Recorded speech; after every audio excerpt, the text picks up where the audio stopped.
नमस्कार मित्रों, आज मैं सुभद्रा कुमारी चौहान जी द्वारा रचित कहानी गुलाब सिंह शीर्षक से लेकर आई हूँ। मित्रों, कहानी प्रस्तुत करने से पहले आप लोगों से मेरा एक अनुरोध है कि अगर आप लोग मेरे चैनल को सब्सक्राइब नहीं किए हैं तो ज़रूर सब्सक्राइब कीजिए ताकि मैं पूरी कहानी आप लोगों तक पहुँचा सकूँ। प्रस्तुत है कहानी। दिन और तारीख की ज़रूरत नहीं। जब हम अमर अनंत की कहानी कहने चले हैं तब एक दिन और एक तारीख ही पकड़कर क्यों चलें। उसके घर में पिता था, माँ थी, बहन थी, वह पूरे घर का दुलारा था। एक दिन की बात है, वह बीमार पड़ा। माँ ने उसका खाना बिल्कुल रोक दिया था, पर उसका बार बार कुछ खाने को मांगना छोटी सी बहन से न सहा गया। बहन का जी न माना, वह चुपके से गुड़ और चने चुरा लाई और भैया को खिलाने लगी। यह बात और है कि उसके बाद भैया का बुखार चढ़ा। इसके लिए यह माँ बाप का गुस्सा सहने को तैयार थी, पर भाई ने भी वह गुड़ चने की बात किसी को न बताई, और बहन बताती है क्यों। खैर, किसी तरह रोग बढ़ते बढ़ते ख़त्म हो गया। रोग गया और बहन की प्रेम की वह बात सदा के लिए भाई के मन पर छप गई। ऐसी एक नहीं, अनेक बातें बहन की, माँ की, पिता की उसके मन पर छपी। वह कभी उनसे लड़ता झगड़ता भी, पर आँखों के आंसू और मन के रंग उसके अंतस पर छवि तस्वीरों को न धो सके, न धुंधला कर सके। एक दिन ऐसी हवा बही कि मुरझाए हुए मनों में भी नई जान आ गई। एक हवा ऐसी होती है जो मुरझाए हुए पौधों में ताजगी ला देती है, और एक हवा ऐसी होती है जो मुर्दा मन मनुष्यों में नई उमंग भर देती है। यह उमंगों वाली हवा थी। बड़ा भारी जुलूस निकला। कौमी झंडे का जुलूस था वह, पर बादशाह का हुक्म था कि जुलूस न निकले, झंडा न निकले। शहर में आतंक छा गया। बड़ा जालिम था वह बादशाह। बड़ा आया बादशाह, क्यों न निकले जुलूस, क्यों न निकले झंडे। भाई से बहन ने कहा। बहन क्या कहती है, उसने सुन लिया। बहन फिर बोली, कौन है यह बादशाह। भैया ने कहा, ओह, होगा कोई। बहन ने फिर पूछा, क्यों न निकले जुलूस, क्यों न निकले झंडा। भाई कटु स्वर में बोला, हमारा देश बादशाह का गुलाम जो है। बहन का उत्तर था, तब तो जरूर निकले जुलूस, हम जरूर फहराएंगे अपना झंडा, देखते हैं कौन रोकता है हमें। झंडे की तैयारी होने लगी। बहन ने अपनी पुरानी ओढ़नी फाड़ कर झंडा बना लिया। लाल हरा रंग भी चढ़ गया।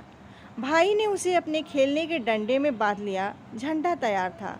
अब भाई झंडा लेकर चला। बहन आग्रह से बोली, अरे भाई, जाते कहाँ हो, हम भी साथ चलेंगे। पर बहन, बड़ी दूर जाना है, तुम थक जाओगी। नहीं भैया, नहीं बहन, जुलूस कौन बनाएगा, तुम झंडा उठाना, हम जुलूस बनाकर पीछे चलेंगे।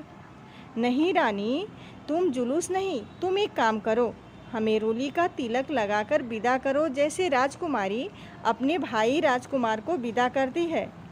बहन ने खुशी की किलकारी के साथ ताली बजाई और दौड़कर थोड़ी सी रोली, थोड़े से चावल सजा लाई। थाली में एक दिया भी जल रहा था। भाई की आरती उतारनी थी। मुंह के चारों तरफ घूमती थाली एक आभा मंडल बनाने लगी। उसने देवी देवताओं के चित्रों में भी वैसा ही आभा मंडल देखा था। भाई के चारों तरफ वैसा ही आभा मंडल देखकर वह बहुत खुश हुई। बहन ने भाई के माथे पर तिलक लगाया, चावल बिखराए। तब भाई ने बहन के पैर छुए और विदा ली। बहन ने भाई के सिर पर हाथ फेरा और बलैया ली। अब वह झंडा लेकर चला। बहन दरवाजे पर खड़ी देखती रह गई। कहानियों की राजकुमारियाँ इसी तरह विदा करती थी और देखती खड़ी रह जाती थी। दूर तक भाई के लहराते हुए झंडे को जाते हुए देखती रही वह। बहुत दूर जाने पर बादशाह के सिपाहियों ने झंडे वाले को रोका। वह न रुका, नहीं रुका, और बादशाह के सिपाहियों ने गोली चला दी। वह गिरा। झंडा उसके हाथ में था। गोलियां चल जाने पर किसकी हिम्मत किस सड़क पर जाता और घायल को संभालता, पर बहन ने उसको गिरते देख लिया था। न जाने क्यों उसका दिल पहले से ही कुछ धक धक कर रहा था। वह दौड़ पड़ी, अकेली दौड़ती जा पहुंची। भाई खून से लथपथ पड़ा था। पुकारा, भैया। भाई के प्राण मानो यह अमृत बाणी सुनकर लौट पड़े। बोला, तू आई, यह झंडा ले। बहन ने झंडा ले लिया पर भाई चला गया। बहन रोई पर झंडा हाथ में लिए रही। बादशाह के सिपाही मानो गढ़ जीत कर चले गए थे। अब बहुत से लोग आए। अर्थी उठी। सामने भाई की बहन वही झंडा लिए चल रही थी। बादशाह का हुक्म था कि जुलूस नहीं निकलेगा, कौमी झंडा नहीं निकलेगा, पर जुलूस निकला, झंडा भी निकला। यह कहानी कहाँ की है, किसकी है, हम क्या बतावें।